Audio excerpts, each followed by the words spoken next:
It's on here now. The goalkeeper's beaten, and South Africa have done Shaker Sport 2010.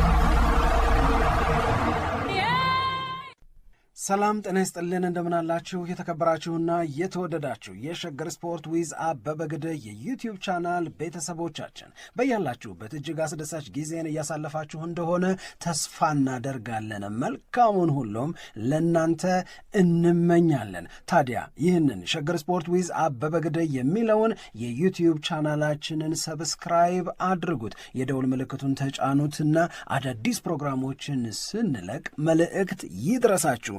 ላይክ በማድረግ እንዲሁም ደግሞ ሊንኩን ለሌሎች በማጋራት በተከታዮች ቁጥር እንድንበዛ የምንሰራቸው ፕሮግራሞችም ብዙ ሰዎች ጋር እንዲደርስ የምታደርጉትን ጥረት አጠናክራችሁ ቀጥሉ እንላለን። እስካሁን ላደረጋችሁልን ድጋፍ፣ እገዛ እና እኛን ለማንቃት ለሄዳችሁት ርቀት በሙሉ ምስጋናችን ትልቅ ነው። በጣም እጅግ በጣም አድርገን እናመሰግናለን። ወደ ጉዳያችን እንመለስ። እሺ፣ ወደ እናነሳቸዋለን ወዳልናቸው ጉዳዮች ነው የምናልፈው። በዚህኛው የመረጃ ጊዜያችን ላይ ማንቸስተር ዩናይትድን፣ አርሰናልን፣ የቪኒሲየስ ጁኒየርን በተመለከተ እየመጡ የሚገኙ ሀሳቦችንና አዳዲስ መረጃዎችን ለማካተት እንሞክራለን። በዩናይትድ በኩል አሁንም ተጫዋቾችን ከማስፈረም ጋር በተያያዘ የተለያዩ ጥረቶች እየተደረጉ እንደሆነ እያየን ነው። እንግዲህ ማን ላይ ውሳኔ ተወስኖ ማን ላይ ፊርማ የትኛው ተጫዋች ለዩናይትድ ሲፈርም እናያለን የሚለውን ገና እንጠብቃለን። ግን ዩናይትድ ያሉትን አማራጮች በሙሉ ለመመልከት ጥረት እያደረገ መሆኑን ካየንባቸው የዝውውር ጉዳዮች መካከል አንደኛው ይሄ ይመስለኛል። ምክንያቱም አንዳንድ መሸጥ የሚፈልጋቸው ተጫዋቾችንም ለመሸጥ እንደገና ወደ ክለቡ መምጣት አለባቸው ብሎ የሚያስባቸውንም ተጫዋቾች በቅደም ተከተል ደረጃ ወደ ክለቡ ለማምጣት የሚደረጉ ጥረቶች አሉ። አንዳንድ ምክሮችንም ደግሞ አይቻለውኝ። እኔ አንድ ካየሁት ነገር መካከል አንደኛው ሮሜሮን ማንቸስተር ዩናይትድ ለምንድን ነው ለማስፈረም ጥረት የማያደርገው የሚል ሀሳብም አንድ ተነስቶ ነበረ። ምክንያቱም ሮሜሮ በቶትናም በእርግጥ ቀጣይ የኮንትራት ጊዜ አለው እስከ 2029 ድረስ የሚያቆየ ኮንትራት አለው። ግን በዛ ለመቆየት ፍላጎት እንደሌለው ደግሞ ይታወቃል እና ሌሎች ክለቦችም ይህንን ተጫዋች ማግኘት የሚችሉበት እድል ካለ እየሞከሩ ነው የሚገኙት። አንደኛ ይሄ ነው። ሁለተኛ ደግሞ በዩናይትድ በኩል ከሊዛንድሮ ማርቲኔዝ ጋራ ሮሜሮን ማጣመር ማለት ለዩናይትድ በጣም ትልቅ ትርፍ የሚያመጣ ዝውውር ነው ተብሎ ነው የሚታሰበው። ምክንያቱም የአርጀንቲና ብሔራዊ ቡድን ተጫዋቾች ናቸው። በዚህኛው በዓለም ዋንጫ ላይ እንኳን እስከ ዋንጫ ፍጻሜ ድረስ ሲደርሱ የሁለቱ ተጫዋቾች አስተዋጽኦ ትልቅ እንደነበረ ምናስታውሰውና ያየነው ነው። ስለዚህ የሁለቱን ጥምረት ለመጠቀም የሚቻልበት እድል ካለ ዩናይትድ እዚህ ላይ መስራት አለበት የሚሉ አስተያየቶች አሉ። በሌላ መንገድ ደግሞ ካየኸው ቶትናም ተጫዋቾችን በማስፈረም ብዙ ገንዘብም አውጥቷልና አሁን ደግሞ ተጫዋቾችን በመሸጥም ገንዘብ እንደገና ለማግኘት ይፈልጋል። ስለዚህ ይህንን ሁኔታ ከግምት ውስጥ በመክተት የዩናይትድ ሰዎች እዚህ ላይ መበርታት አለባቸው የሚል ምክርም እየተመከሩ አይቻለሁ እና የሚሳካና የሚሆን ከሆነ በጣም አሪፍ ዝውውር ነው ብዬ ነው የማስበው እና የምገምተው። እኔ ግን በጥቅሉ ለምሳሌ ቀደም መግቢያሽ ላይ ያነሳሽው ማንቸስተር ዩናይትድ በመሸጥም ማንቸስተር ዩናይትድ አዳዲስ ተጫዋቾችን በማዘዋወር የእስካሁን ስኬቱ እንደተጠበቀ ሆኖ ከዚህ በላይ ማድረግ የሚጠበቅበት ምንድን ነው የሚለው ላይ ነው ትኩረት ማድረግ የምፈልገው። ለምሳሌ በዩቬንቱስ እና በማንቸስተር ዩናይትድ መካከል ጆሹዋ ዚርክዚን ለመዋዋስ የሚያስችል ስምምነት ሊደረስ ነው የሚል የዛሬ ጠዋት መረጃ አይቻለሁ። ጆሹዋ ዚርክዚን መሸኘት ለማንቸስተር ዩናይትድ በዚህ ክረምት ከሚያደርጋቸው ልክ ነገሮች መካከል አንዱ ነው። አንዱ ጆሹዋ ዚርክዚን መሸኘት ነው። ይሄንን ተጫዋች ዩቬንቱስ፣ ይሄንን ተጫዋች ሮማ ይፈልጉታል ስንል ቆይተናል። አሁን በዩቬንቱስና በማንቸስተር ዩናይትድ መካከል ቢያንስ ይሄንን ልጅ በውሰት ወስዶ በ30 ሚሊዮን ፓውንድ የመግዛት ግዴታ ያለበት ውሰት ነው ዩቬንቱስ ሊፈርም እየተዘጋጀ ያለው። ገባሽ? አንድ ሽኝትም ልክ ነው መልሽ። ይሄ ወደ ቡድኑ የሚቀላቀሉ ተጫዋቾች ብቻ ሳይሆኑ አንዳንዶቹን ይዞ መቀጠልም ለማንቸስተር ዩናይትድ አይበጅም ብዬ ነው የማምነው። ከነዚህ ተጫዋቾች መካከል ከበቂ በላይ የነበረውን እድል ያልተጠቀመበት ጆሹዋ ዚርክዚ ነው። እኔ ዚርክዚ የተሻለ ነገር ያደርጋል ብዬ ጠብቄ ነበረ፣ ግን ምንም ፕሮሚሲንግ የሆነ ነገር ስላላየንበት ያንን መቀበል በጣም ያስቸግራል የሚል ነገር ነው ያለኝ እኔ እውነት ለመናገር። ስለዚህ የጆሹዋ ዚርክዚን ጉዳይ ከዩቬንቱስ ጋር ለመጨረስ በማንቸስተር ዩናይትድ በኩል የሚደረገው ጥረት ፐርፌክት ነው። እሱን ከደሞዝ ስትራክቸርሽ ማውጣት፣ አሁን ምንም አይነት የዝውውር ገንዘብ አይቀበልበት ይሆናል፣ ነገር ግን ለእሱ ደሞዝ የመክፈል ኃላፊነቱን ዩቬንቱስ ይወስድልሻል ከተባለ በዛ የደሞዝ ወጪ አዲስ የሚመጣ ተጫዋች ይተዳደርበታል ማለት ነው። ይሄም ደግሞ ቢግ ፕላስ ለማንቸስተር ዩናይትድ በተለይ ፋይናንሻሊ ለሚኖርበት ሊሚቴሽን። ማንቸስተር ዩናይትድ ሌሎች ቦታዎች ላይ ስንል ዳኒ ዌልቤክን የፈለገው ፊት መስመሩ ላይ ራስን የማጠናከርን ስራ መስራት እንዳለበት ስለሚያምን ነው። እኔ ዳኒ ዌልቤክን ፈለገ ሲባል ዩናይትድ ወደኋላ ሄጄ ትዝ ያለ ሄንሪክ ላርሰን የሚባል ተጫዋች ሌት በሚባል የጨዋታ እድሜው ላይ ማንቸስተር ዩናይትድን እንዲቀላቀል ተደርገዋል። ግን በሳል አገልግሎት ሲሰጥ ትዝ ይለኛል።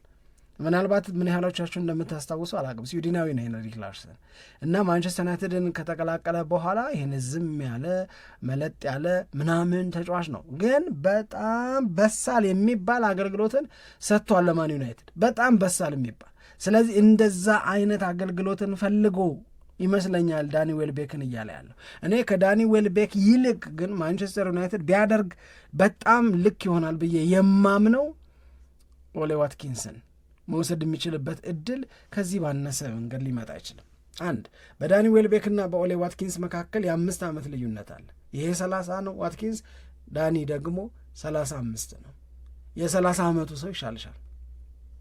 ያኛው የእኛ ነው በሚል ስሜት ነው ነገሩ እንዲታይ እነ ሪዮ ፈርዲናንድ እየወተወቱ የሚገኙት። ግን ፕሮፌሽናሊ ካሰብሽ የሜዳ ላይ ጉብዝናን እና ያ ጉብዝና ለመጪዎቹ ዓመታት እንዲያገለግል የምትጠብቂ ከሆነ እኔ የዩናይትድን የማጥቃት አቅም ወደሚቀጥለው ደረጃ በማሸጋገር ረገድ ኦሌ ዋትኪንስ ላይ የበለጠ ተስፋን አደርጋለሁ። የበለጠ የተሻለ ውጤት ሊገኝበት ይችላል ብዬ አምናለሁ።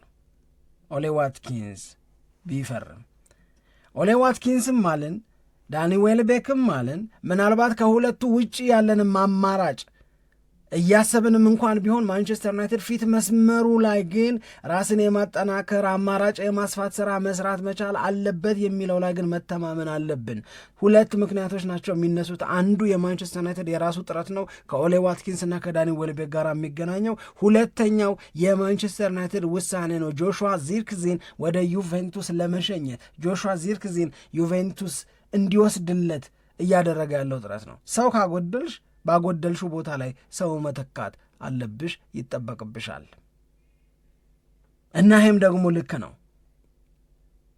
እኔ ማንቸስተር ዩናይትድ አሁን ዲፍረንት ሶርስ ኦፍ ጎልስ አሉት፣ ልክ ነው።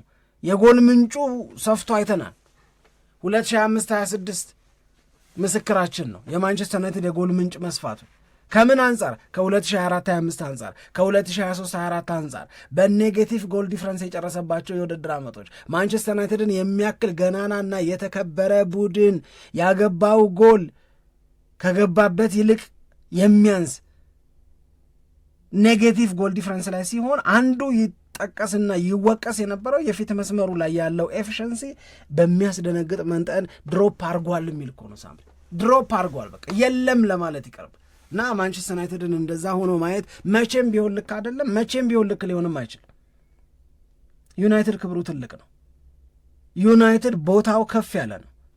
ዩናይትድ ተወደደም ተጠላም ወደዛ ወደሚገባው እና ከፍ ወዳለው ቦታው መመለስ መቻል አለበት ካልን አንዱ መስተካከልና መጨመር ያለበት ከተለያዩ ተጫዋቾች ጎል እያገኘ መሆኑ ላይ አጥቂዎቹ የሚኖራቸውን ኤፊሽንሲ ማሳደግ አለበት። ብሪያን ኤምቤሞ የበለጠ ጎል ማግባት አለበት። ማቲያስ ኩኛ ጎል እያገባ ነው፣ የበለጠ ነገር ማድረግ መቻል አለበት።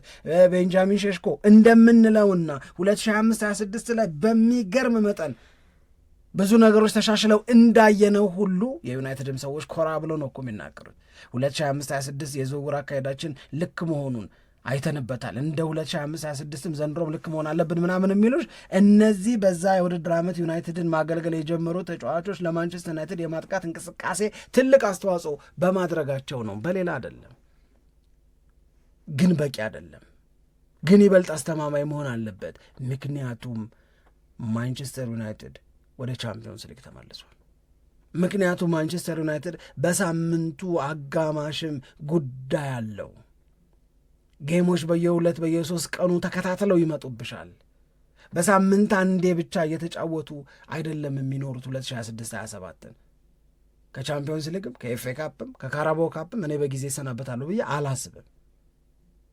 ማንቸስተር ዩናይትድ ወደ ተሻለ ውርከን ይሄዳል ብዬ እንድናገር ያለፉት 17 ጨዋታዎች በፕሪሚየር ሊግ ያግዙኛል።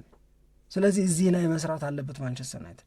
ማን ይሁን ላይ ነው እንጂ ጭቅጭቁ እሱም ያምናል ብዬ ነው የማምነው። አቤ ይወስንልን ካሉ ግን ለጊዜው ከተጠሩት ስሞች ኦሌ ዋትኪንስን እንመርጣለሁ።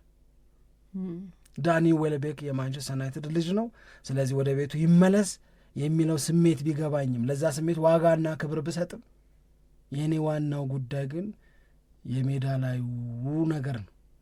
የሜዳ ላዩ ነገር የበለጠ እንዲያምር ኦሌ ዋትኪንስን እንመርጣለሁ። አንደኛ ጓደኛ ምን ይላል? አርሰናል ለቪኒሺየስ ጁኒየር ይህን ያህል ብር ሊያወጣ ነው፣ ደሞዙ እኮ እንደዚህ ነው ምናምን ሲባል እሱ የአርሰናል ደጋፊ ነው። እኔ አልከፍለው ምን አገባኝ? ገባሻ? አዋጣ ይበሉኝ እንጂ እኔ ቪኒሺየስ ጁኒየር ኬትም አምጥተው አስፈርመውት ለአርሰናል ሲጫወት ባይ በቃ ለእኔ ትልቁ ጉዳይ እሱ ነው። እኔ አልከፍል እና አሁንም ይሄን ቤተሰብነት የእኛ ልጅ ነው ወደ ቤት ይመለስ ምናምን የሚለው ነገር ኢሞሽናል አታችመንት ላላቸው ሰዎች ይሰራል። በእግር ኳስ ምክንያት ማንቸስተር ዩናይትድ መሻሻሉን ብቻ ታርጌት ለሚያደርግ ለማንቸስተር ዩናይትድ ደጋፊ ግን ፍርዱ ሌላ ነው የሚሆነው ብዬ ነው የማምነው እኔ። ስለዚህ ዩናይትድ ፊት መስመር ላይ አሁን ያልነውን ነገር ማድረግ አለበት፣ ይጠበቅበታል ልልሽ ነው። እዛስ ጋር በቂ ነው ወይ? ሚድፊልዱ እንደሚያደርገው እኮ እርግጠኛ ሆኜ ነው ሌሎቹ ቦታዎች ላይ ምን ይጠበቅ የሚለውን እየነገርኩሽ ያሉት። ከዛ ውጪ የሉክሻው እኔ ሴንተር ባክ ሮሜሮን ለምን አያስፈርምም የሚለው ነገር እኔ አልስማማበት። ለምን አይሆንም በሚል ነው ወይንስ ቢሆን ውጤታማ አይሆንም በሚል ስጋት ነው? እኔ የሮሜሮን ካራክተር አልወደውም። ያ ነው ምክንያት። ብቃቱስ የጨዋታ ችሎታው ብቃቱን የሚያደበዝዝ የማይወደድ ባህር ያለው ብዬ ነው ማምነው እኔ። ቶተናም እንደዛ አይነት ምጥ ውስጥ ሆኖ ያደርጋቸው የነበሩትን ነገሮች ለምሳሌ አልወደውም እኔ። ሰው ቶተናምን የሚያህል ትልቅ ቡድን ከፕሪሚየር ሊግ ለመውረድ አደጋና ስጋት ውስጥ በነበረበት ሰዓት ላይ ከሮሜሮ ካምበሉ ይወጣ የነበረውን ካራክተር እንትና ሮቤርቶ ደዘርቢ ሲያጋልጥ እና ሮቤርቶ ደዘርቢ ሲተች አይደናገት ኤኒዌይስ ለቶተናም ያልበጀ ብለሽ የምታስቢው ነገር አለ አይደል? ገባሽ? ግን አሴ ሴንተር ባክ ግን በጣም ጥሩ ሴንተር ባክ ነው። አዎ፣ ግን ሰዎችን የሆነ የሚያስጎመጀው የማርቲኔዝና የእሱን ጥምረት ማግኘት የሚቻል ከሆነ እድሉ አሁን በቃ እሱ ቶትናም ጋር መቆየት አይፈልግም የሚለው እየተረጋገጠ የመጣ ነው። እሱም የተናገረው ነገር ነው። አዎ፣ ስለዚህ አሁን ክፍት ከሆነ እድሉን ለመጠቀም መሞከር እና በቃ ያንን የሁለቱን የጋራ አገልግሎት ማግኘት የዩናይትድን የኋላ መስመር በጣም ያጠናክረዋል። ምንም ጥርጥር የለውም። ማርቲኔዝም እንደገና ሮሜሮም በግል ባላቸው የእግር ኳስ ችሎታ የአርጀንቲና ናሽናል ቲም ውስጥም የታየ ነው። እንደገና በግልም በየክለቦቻቸው በአርጀንቲና ናሽናል ቲም ሁለቱ የነበራቸው ጥምረት ውጤታማ ነው ማለት እንችላለን። አንደኛው እሱ ነው። ሁለት ኮንሲድ ያደረጉ ነበረ። ሁለተኛው ለልጁ የሚጠየቀው ዋጋ ነው ኢንተር ሚላንን የገፋው። እሺ በቃ አውሱኝ ያለው እውነት ቶተናም የሚጠይቀውን ዋጋ ማንቸስተር ዩናይትድ ለሮሜሮ ከነዚህ ባህሪው ይክፈል። አንቺ ያስሹ ማንቸስተር ዩናይትድን እንዲጎዳ ነው ወይስ እንዲጠቀም ነው? አይ አይደለም። እኔ ዩናይትድ እንዲህ አይነት ምክር እየተመከረ ነው። አስተያየት የሚሰጡ ሰዎች ያሉትን ነገር ነው ያመጣሁት። እኔ በግል አሁን ሮሜሮን ግን ችሎታውን ከሚያደንቁ ሰዎች ግን ነኝ። እኔ በጣም ጎበዝ ተከላካይ ነው ብዬ ነው። ምንም ጥያቄ የለውም። ባህሪውስ እንግዲህ መጀመሪያ መገኘት ከዛ በኋላ ደግሞ የካሪክ ጉዳይ ደግሞ የበለጠ ልጁን የመግራት ወይም ደግሞ ስርዓቱን እንዲይዝ የማድረግ ላይ የበለጠ ኃላፊነት ይወድቃል። ጥሩ ተጫዋች ውድ ካልሆነ ግን ዞሮ እዛ ቦታም ላይ በቀላል ገንዘብም ደግሞ ቶትናም ይሸጠዋልም ተብሎ አይጠበቅም። ማለት ቶትናም ብዙ ወጪም ስላወጣ የሚሸጣቸው ተጫዋቾችም ላይ ደግሞ ያን ያክል ገንዘብ ማግኘትም በጣም ይፈልጋል። በእርግጥ ችሎታ አያወጣም ለማለት አይደለም። ችሎታው ብዙ ገንዘብ እንዲወጣበት የሚያስገድድ ነው።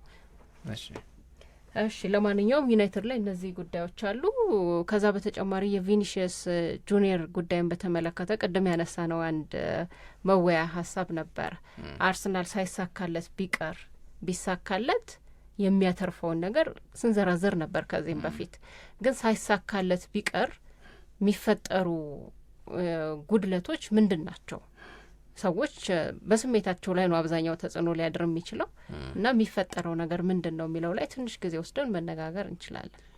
እሺ አሁን ምንድን ነው ይሄ ከስሜትም አንጻር ብቻ ሳይሆን ለምሳሌ አሁን አርሰናል ቢሳካለት በቃ ምንም እኮ ጥያቄ የለው እንዴት አይነት አርሰናል ሊሆን እንደሚችል ማሰብ ነው። እንደውም አንድ ነገር የምነግርሽ ነገር ቪኒሺየስ ጁኒየር አርሰናልን ሲቀላቀል በእርግጠኝነት ልናያቸው ከምንችላቸው ትልቅ ለውጦች መካከል አንደኛው ከአርሰናል ጋራ ይሄ ቶ ይሉታል እነሱ። ይሄ በኩያነት የሚፋለሙ ቡድኖች አሉ አይደለም?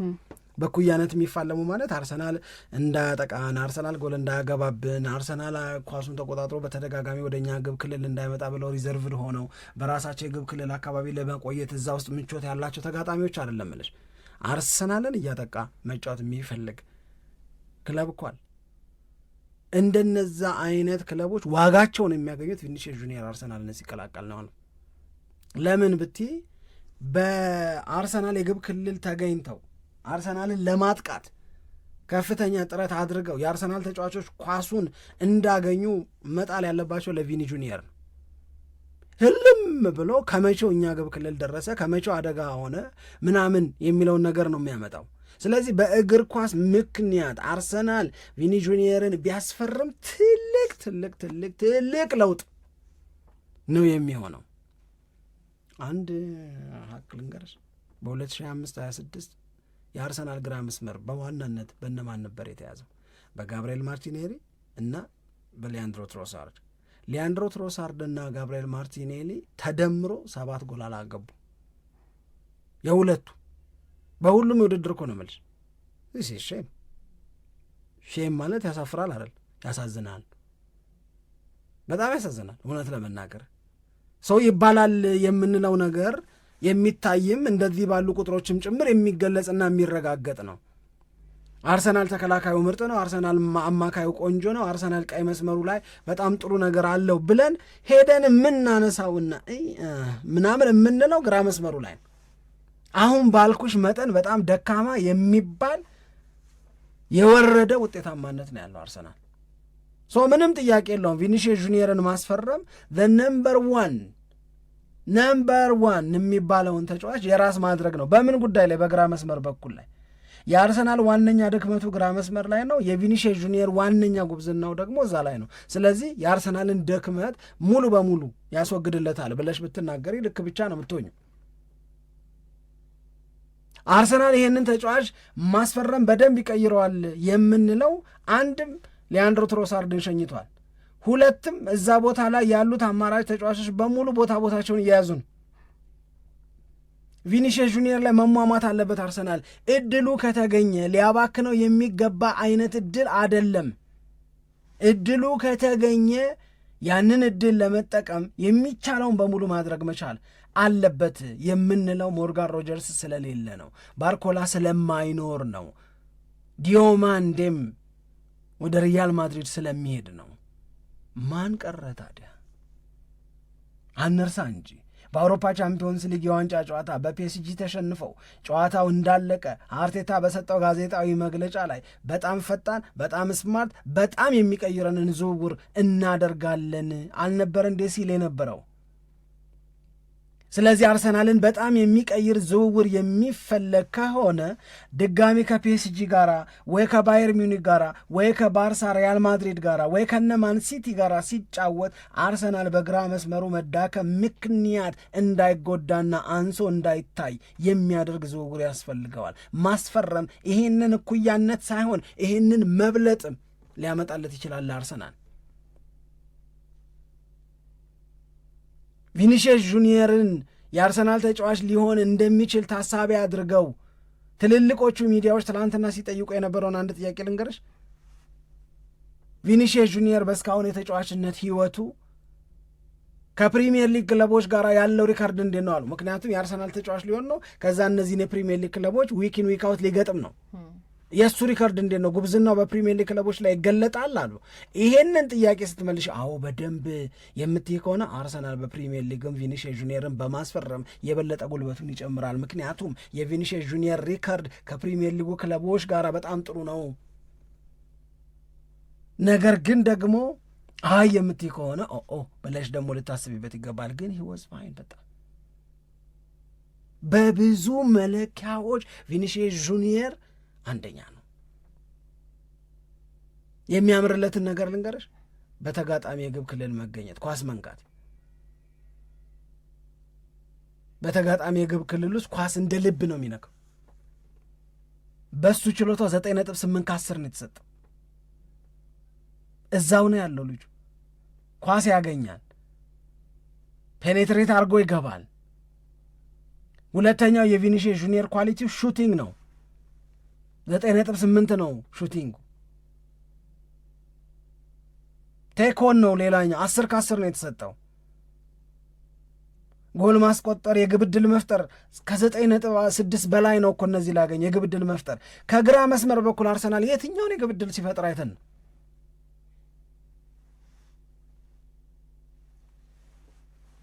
ምንም እኮ የለም።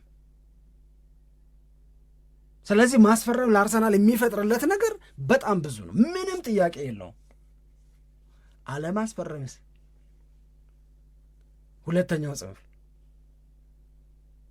አለማስፈረም ቪኒሺየስ ጁኒየር እና ሪያል ማድሪድ ውላቸውን የሚያድሱ ከሆነ ምንም ማድረግ አይችልም አርሰናል። የአርሰናልም ስህተት አይሆንም።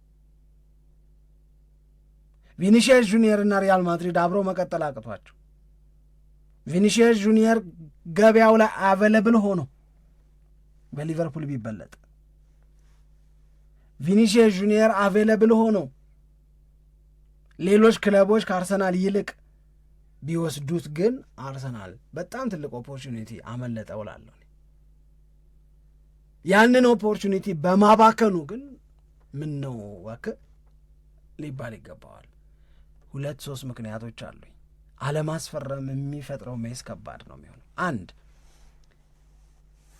ደጋፊዎች ኩዌስችን ያደርጋሉ። በተለይ የውጤት መበላሸት የሚመጣ ከሆነ፣ በተለይ የግራ መስመሩ ደካማ ሆኖ የሚቀጥል ከሆነ፣ ዞሊስንም ምናልባት ቪኒን ሉዝ አድርጎ ሌላም ተጫዋች አምጥቶ በግራ መስመሩ ላይ መሻሻል የማይታይ ከሆነ፣ ለአርሰናል ድል ማጣት የግራ መስመሩ ድክመት ምክንያት ሆኖ የሚቀጥል ከሆነ እመኝኛ እኔ ጫጫታ ይኖራል፣ ወሬ ብቻ የሚል ነገር ይመጣል። እዚህ ላይ ቪኒሺየስ ጁኒየርን የወሰዱ ክለቦች ደግሞ የበለጠ የሚጠቀሙና ሲጠቀሙ የሚታይ ከሆነ ልክ ክርስቲያኖ ሮናልዶ የእኛ ሊሆን ነበር፣ ሜሲ የእኛ ሊሆን ነበር፣ ዝላታን ኢብራሂሞቪች እኮ አርሰናልን ማሊያ ለብሶ እኮ ነበረ ሞክር ሲባል እምቢ ብሎ ነው እንጂ ያያ ቱሬ እኮ ኦልሞስት የአርሰናል ተጫዋች ሆኖ ነበር ምናምን እንደምንለው የሆነ ዘመን ላይ ቪኒ ጁኒየር እኮ አርሰናል ሊገባ ነበር ምናምን፣ እሱ ወሬ አይደለም የሚያስፈልገው ተግባር ነው የሚል አርጊውመንት ይመጣል። ያኔ አለማስፈረም ጫጫታን ይወልዳል። አለማስፈረም ሌላ አማራጭ ይፈልግ የሚለው ላይ ድምፅ የሚሰጡ ሰዎች አሁን እውነት አማራጭ አለ ወይ? አርሰናልን የሚያሻሽል ነው ምነግርሽ ነኝ። ከትሮሳርድ በላይ ሊያገለግለው የሚችል ከጋብሪኤል ማርቲኔሊ በላይ ሊያገለግለው የሚችል ፓሪስ ሰን ጀርማ ካሉት የግራ መስመር ተጫዋቾች በላይ ለአርሰናል አገልግሎት ሊሰጥ የሚችል። ምክንያቱም ለአርሰናል ከትሮሳርድ መሻሉ አይደለም የሚጠቅመው፣ አሁንም የሚፈርመው ተጫዋች በግራ መስመር ባለው ጉብዝና አርሰናል በፒኤስጂ ላይ የበላይነት እንዲኖረው፣ አርሰናል በባየር ሚኒክ ላይ የበላይነት እንዲኖረው፣ አርሰናል እነ ሪያል ማድሪድንም እነ ባርሳንም እነ ማንሲቲንም እነ ማን ዩናይትድንም እነ ሊቨርፑልንም በልጦና ቀጥቅጦ የሚያሸንፍ እንዲሆን የሚያደርግ አማራጭ አለ ወይ? አማራጮቹ በሙሉ አልሄዱም ወይ? አልተበተኑም ወይ? የሌላ አልሆኑም ወይ? እና በማን ይተካዋል?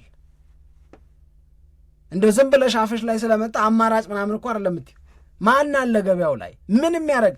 ይኸውልሽ ዞሊስ ምናምን እንዳይለ እዛ ቦታ ላይ ሰው ማስፈረም የሥራ መጨረሻ አይደለም። ከፒኤስጂ እንዲበልጥ የሚያደርገው ሰው ማስፈረም ነው እኔ እያልኩ ያለሁት። ምክንያቱም አርቴታም ያወራው የሚያሻሽለንን ተጫዋች ነው ያለው። ተሽለን እንድንገኝ የሚያደርግን ተጫዋች ነው ያለው። ተሽሎ ሊገኙ እንዲችሉ የሚያደርጓቸው ተጫዋቾች መካከል አንዱ ሞርጋን ሮጀርስ ነው። የለም አንዱ ገሌ ነው። የለም አንዱ ገሌ ነው። የለም ያለው ቪኒ ነው። ቪኒ እያለ በሌላ መበለጥ አርሰናል የለበትም። ከሆነ አርሰናል ሳይሻሻል 2026/27 ላይ ይገባል። እንደገና ሌላ የውድድር ዓመትን ሊጠብቅ ይችላል የአውሮፓ ሻምፒዮን ለመባል። ይሄ ደግሞ ኪሳራ ነው። ይሄ ደግሞ ልክ አይደለም።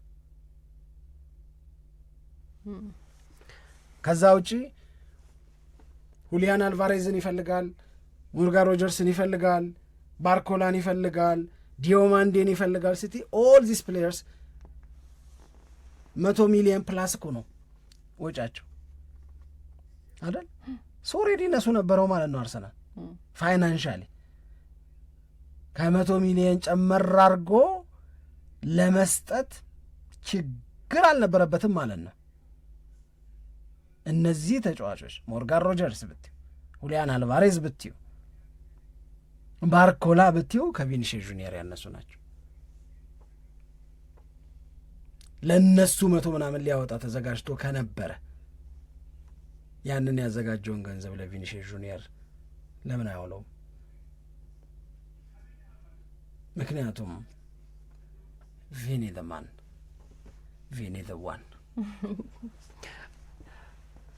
የተሻለው ትልቁ እድልና የተሻለው አማራጭ ገበያው ላይ አለ እና አርሰናል እንዴት ይጠቀምበታል የሚለውን በቀጣይ የምንጠብቀው ነገር ነው። የበለጠ እኔ በጣም የአርሰናል ደጋፊዎች ቪኒሺየስ ጁኒየር የማይፈርም ከሆነ የሚደብራቸው ብዬ የማስበው ለሌላ ክለብ ከፈረመ ነው። በዛው በሪያል ማድሪድ የሚቆይ ከሆነ ያው ይህንን ለመቀበል ያስቸግራል ብዬ አላስብም።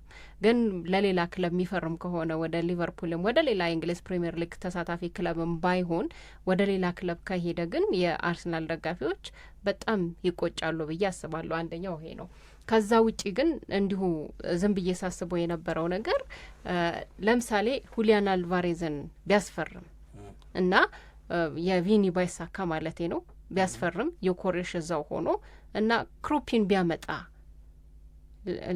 እና ዞሊስ አለ፣ ክሩፒ አለ፣ ማርቲኔሊ አለ። ከዛ በመሀል ደግሞ አልቫሬዝ ማርቲኔሊ ቆይቶ ማርቲኔሊማ ይቆያል ብዬ ነው።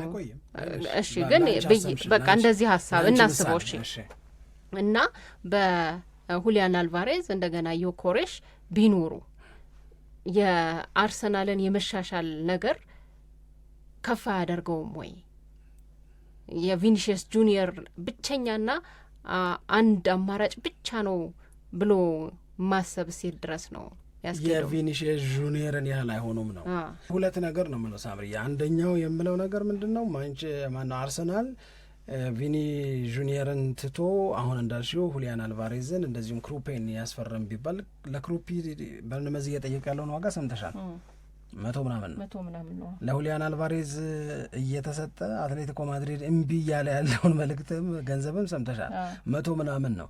ሁለቱን በማስፈረም የቪኒን ሚና እንዲተኩ ከማድረግ ይልቅ ቪኒ አይሻልም ወይ?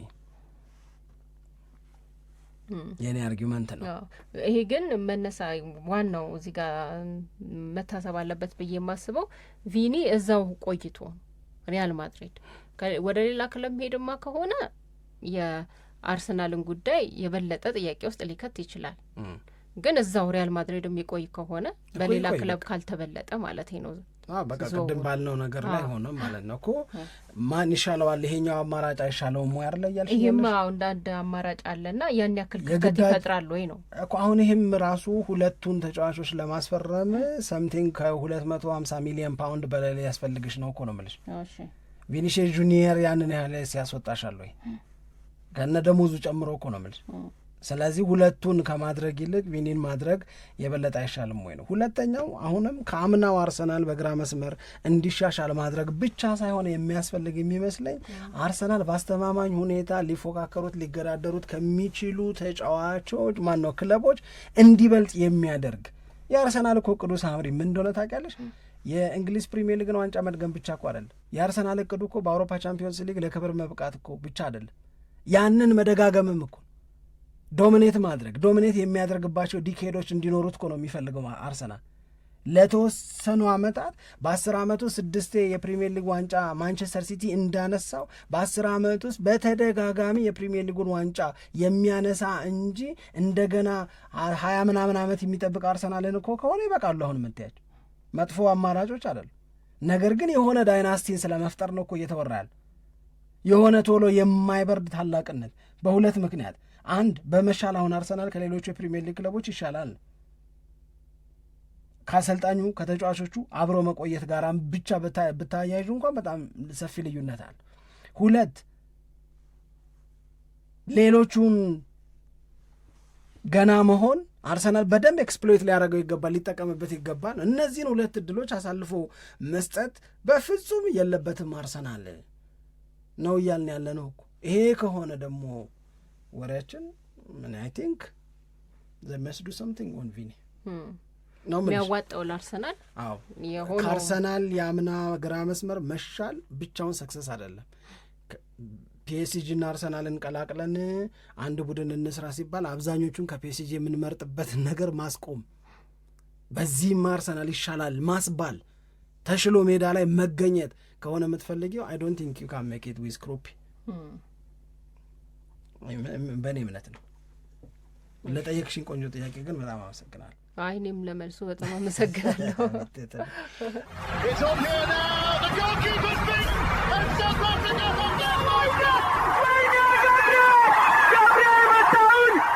ሸገር ስፖርት 2010